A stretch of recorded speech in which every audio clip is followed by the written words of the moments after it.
Hello guys, मेरे YouTube channel में आपका स्वागत है। मेरा नाम मनमोहन मिश्रा। तो आज मैं आपको इस वीडियो में Mirae asset mid cap fund का रिव्यू करके बताने वाला हूं। तो वीडियो पूरी डिटेल में होगा और मैं आपको इसमें लाइव प्रूफ के साथ दिखाऊंगा। मैं आपको एक्सेल शीट में दिखाऊंगा और मैं आपको लास्ट में कंक्लूजन में बताऊंगा कि आपको इसमें इन्वेस्टमेंट करना चाहिए या नहीं करना चाहिए, और अगर आपको इसमें इन्वेस्टमेंट करना चाहिए तो कितने साल तक करना चाहिए।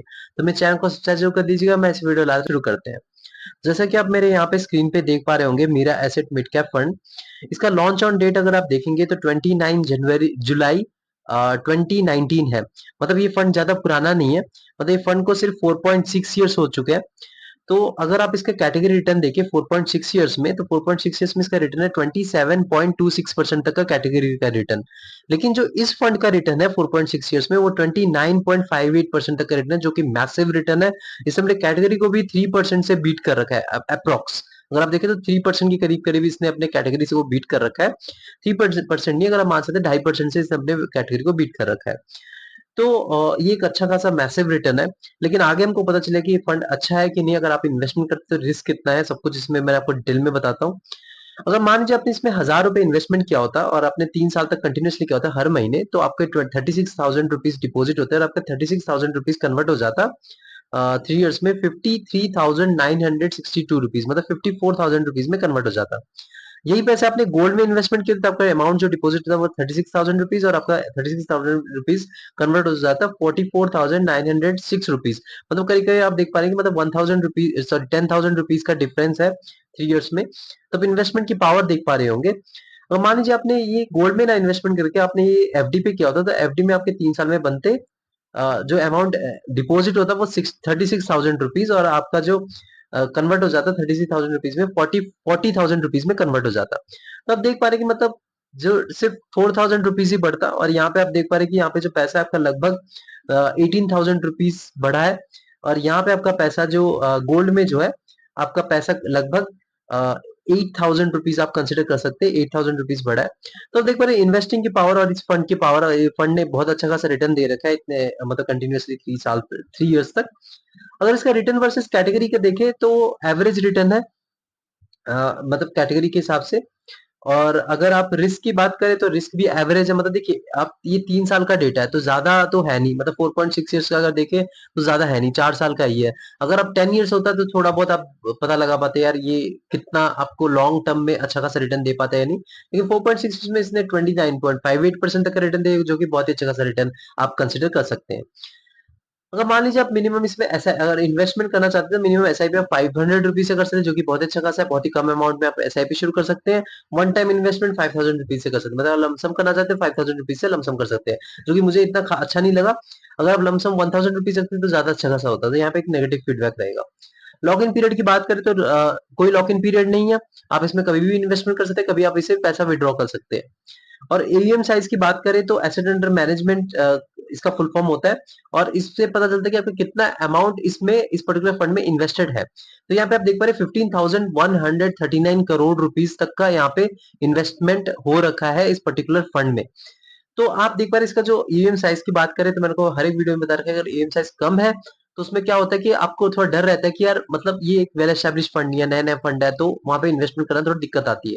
लेकिन अगर आपका एम साइज यहाँ पे ज्यादा है तो प्रॉब्लम आती है कि फंड मैनेजर को मैनेजमेंट करने की दिक्कत आती है। तो वहां पे कभी कभार क्या करते हैं, लमसम बंद कर देते हैं, कभी बोलते हैं एसआईपी में दिक्कत आती है। तो ये सब इशू फेस करना पड़ता है। लेकिन अगर आपका फंड मैनेजर अच्छा खासा है, वो अच्छा खासा आपका मैनेज कर लेता है।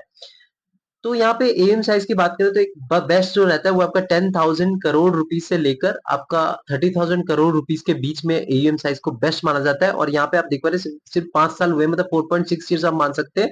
उसमें आपका 15,139 करोड़ रुपीज तक का अमाउंट इन्वेस्टेड है। तो एक मैं आपको एक परफेक्ट ईएम साइज बताऊंगा यहाँ पे। ये परफेक्ट एम साइज है, एकदम पॉजिटिव फीडबैक रहेगा। एक्सपेंस रेशियो की बात करें तो 1% से नीचे होना चाहिए। मैंने हर एक वीडियो में बता रखा है, यहाँ पे भी बता रहा हूँ। तो यहाँ पे 0.57% है, तो एक्सपेंस रेशियो भी एकदम परफेक्ट है। एक्सपेंस रेशियो बेसिकली होता क्या है कि आप अपने फंड मैनेजर को जो एक फीस देते हैं वो फंड मैनेजमेंट का, देखिए आप तो दिमाग लगा नहीं रहे हैं, वो दिमाग लगा के अपना आपका पैसा इन्वेस्टमेंट करके आपको रिटर्न दिलवा रहे हैं। तो उनका एक फीस बनता है, तो ये फीस आप 0.757% तक उन्हें देते हैं। तो 1% से नीचे होना चाहिए, तो 10.57% एकदम परफेक्ट एक्सपेंस रेशियो है। टैक्स इन्फॉर्मेशन की बात करें तो यहाँ पे अगर मान लीजिए आपने 1 साल से पहले अपने प्रॉफिट बुकिंग कर ली तो आपको 15% तक का टैक्स देना पड़ेगा अपने प्रॉफिट पे, अगर आप इंडियन टैक्स स्लैब में इनकम टैक्स स्लैब में आते हैं तो। और मान लीजिए आपने 1 साल के बाद सेल करा तो आपको 10% तक का अपने प्रॉफिट पे टैक्स देना पड़ेगा, अगर आप इंडियन टैक्स स्लैब में आते हैं तो।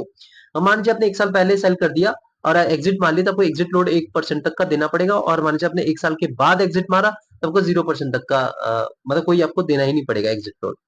अब सबसे मेन बात पे आते हैं, जो मार्केट कैपिटल की बात करें तो इसमें मिड कैप का जो एलोकेशन हो रखा है वो 68.76% तक एलोकेशन हो रखा है, और स्मॉल कैप में देखें तो 19.39% तक का कैपिटल है, और फोर्थ थर्ड पे आता है हमारा लार्ज कैप में 8.87% तक का कैपिटल है, और अदर्स में जो कि डेप्ट हो गया या फिर कैश हो गया वो 3% ही है।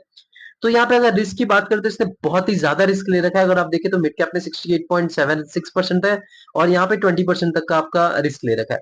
तो आप देखें तो यहाँ पे 90% तक तो इसने रिस्क ले रखा है, और बाकी जो 10% है जो कि लार्ज कैप है और अदर्स में इन्होंने मतलब कैपिटल है, इनका कैपिटल है। तो आप देख पा रहे हैं कि ये बहुत ही ज्यादा रिस्की फंड है, यहाँ पे रिस्क थोड़ा कम मैनेजमेंट हुआ है। मैं हर एक वीडियो में बताता हूँ कि आपको अगर मिड कैप में और स्मॉल कैप में मिला के अगर 75 से 80% का पोर्टफोलियो हो तो ज्यादा अच्छा खासा रहता है, तब भी ज्यादा रिस्क रहता है, और 20% में अगर आपका लार्ज कैप या फिर डेप्ट में पैसा रहे तो ज्यादा अच्छा रहता है।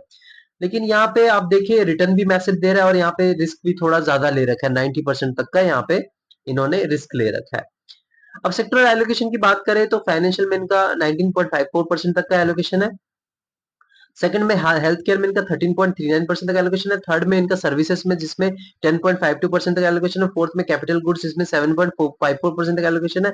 उसके बाद इनका ऑटोमोबाइल जिसमें 7.4% तक एलोकेशन है। उसके बाद मेटल जिसमें 6.57% तक एलोकेशन है। उसके बाद एनर्जी जिसमें 5.81% तक एलोकेशन है, जिसमें कंज्यूमर डिस्क्रिशनरी उसके बाद आता है, इसमें 5.3% तक एलोकेशन है। उसके बाद केमिकल्स जिसमें 5.05% तक एलोकेशन है। उसके बाद टेक्नोलॉजी सेक्टर आता है, उसमें 4.27% का एलोकेशन है। उसके बाद कम्युनिकेशन सेक्टर जिसमें 3.43% का एलोकेशन है। उसके बाद कंस्ट्रक्शन में जिसमें 3.12% का एलोकेशन है। उसके बाद आता है हमारा मेटल्स एंड माइनिंग जिसमें 2.98% तक का एलोकेशन है। उसके बाद टेक्सटाइल में जिसमें 1.47% का एलोकेशन है। उसके बाद इंश्योरेंस में 0.66% का एलोकेशन है। तो अगर आप देखें तो इसमें टोटल 3 सेक्टर है, जिसमें टोटल इनका जो रिटर्न है वो डिपेंडेंट करता है। 3 सेक्टर, आप 4 सेक्टर भी कंसिडर कर सकते हैं। तो यहाँ पे फाइनेंशियल सेक्टर का आप देखें तो 19.54% तक एलोकेशन है। Financial, health care, services, capital goods, automobile, अगर ये 5 सेक्टर अगर आपका अच्छा खासा परफॉर्म करता है तो आपका ये जो फंड है डेफिनेटली अच्छा खासा रिटर्न देगा। तो डाइवर्सिफिकेशन के मामले में ठीक ठाक डाइवर्सिफिकेशन, इतना ज्यादा नहीं है, लेकिन यहाँ पे मैं आपको एवरेज रेटिंग दूंगा, मतलब कोई अच्छा नहीं है कि ज्यादा और ज्यादा बुरा भी नहीं है।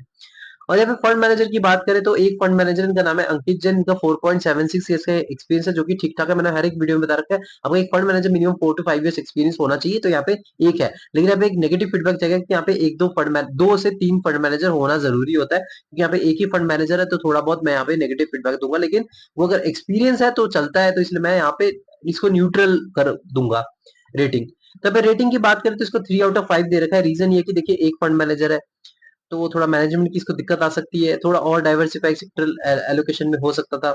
यहाँ पे जो मार्केट कैपिटल में ज्यादा रिस्क ले रखा है, 90% तक तो रिस्क ले रखा है। आप देख पा रहे 68.76% मिड कैप है, और स्मॉल कैप में 19.39% तक का एलोकेशन है। देख पा रहे कि मतलब यहाँ पे 90% तक का तो रिस्क ही ले रखा है इन्होंने। और बाकी दूसरी बात करें तो यहाँ पे एम साइज बढ़िया है, एक्सपेंस रेशियो बढ़िया है, और इन्वेस्टमेंट वन टाइम इन्वेस्टमेंट की बात करें तो ये बेकार है। अगर 1000 रुपीज होता तो ज्यादा अच्छा रहता। मिनिमम एसआईपी की बात करें तो ठीक ठाक है, 500 रुपीज, 100 रुपीज होता और भी ज्यादा अच्छा हो सकता था। और रिटर्न के मामले में एकदम परफेक्ट है, बहुत ही अच्छा खासा रिटर्न है। और दूसरी चीज बात करें तो ओवरऑल देखा जाए ये फंड एकदम ठीक ठाक सा फंड है, लेकिन आप अगर आप और रिसर्च कर सकते हैं तो आपको और भी अच्छे खासे फंड मिल जाएंगे। जैसे एग्जांपल ले लीजिए, आपका Motilal Oswal mid cap fund हो गया, क्वांट मिड कैप फंड हो गया, आपका Invesco India mid cap fund हो गया, जिनको 5 out of 5 रेटिंग मिल रखी है। वो एक अच्छा खासा फंड है, उनमें हर एक चीज बैलेंस वे में इन्वेस्टमेंट हो रखा है। लेकिन आप खुद रिसर्च करके इन्वेस्टमेंट करिए, ये नहीं कि मैंने बोल दिया आपने इन्वेस्टमेंट शुरू कर दिया। लेकिन ये भी फंड कोई बुरा फंड नहीं है, एकदम बढ़िया फंड है। इसकी रेटिंग मैंने भी आपको 3 out of 5 है। लेकिन अगर आप देखिए रिस्क के हिसाब से, इसलिए मैंने थोड़ा ज्यादा कम रेटिंग दे दी है। लेकिन यहाँ पे अगर देखा जाए ओवरऑल फंड एकदम अच्छा है, रिटर्न भी अच्छा खासा दे रखा है। अगर आप इन्वेस्टमेंट करना चाहते कर सकते हैं, लेकिन सारा पैसा अपने इसमें मत लगाइए। आप पोर्टफोलियो ओवरलैप भी देखिए। आप ये नहीं कि इसमें भी मिड कैप फंड में इसमें भी लगा दिया और दूसरे कोई मिड कैप फंड में लगा दिया, वहां पे आप ओवरलैप भी चेक करिए, क्योंकि ओवरलैप होने के चांसेस रहते हैं। अगर ओवरलैप नहीं होता तब जाके आप इन्वेस्टमेंट के लिए सारा पैसा इसमें मत लगाइए। और अगर आप इसमें इन्वेस्टमेंट करना चाहते हैं तो आपका मिनिमम टाइम फ्रेम 7 से 10 साल होना चाहिए, क्योंकि मिड कैप फंड है तो रिस्क बनता है। और यहाँ पे आप देख रहे हैं स्मॉल कैप में भी अच्छा खासा एलोकेशन है, मतलब 20% तक का यहाँ पे कैपिटल लग रखा है स्मॉल कैप में। तो एक अच्छा खासा यहाँ पे रिस्क ले रखा है, तो आप यहाँ पे रिस्क ले रहे हैं तो रिवॉर्ड भी अच्छा खासा मिलेगा। और आपको टाइम फ्रेम भी ज्यादा देना पड़ेगा, मतलब 7 से 10 साल आपको डेफिनेटली यहाँ पे वेट करना पड़ेगा और एसआईपी कंटिन्यू रखना पड़ेगा। लेकिन आप खुद रिसर्च करके इन्वेस्टमेंट करिएगा। मेरे चैनल को सब्सक्राइब कर दीजिएगा, मैं ऐसे वीडियो लाता रहता हूँ। Thank you.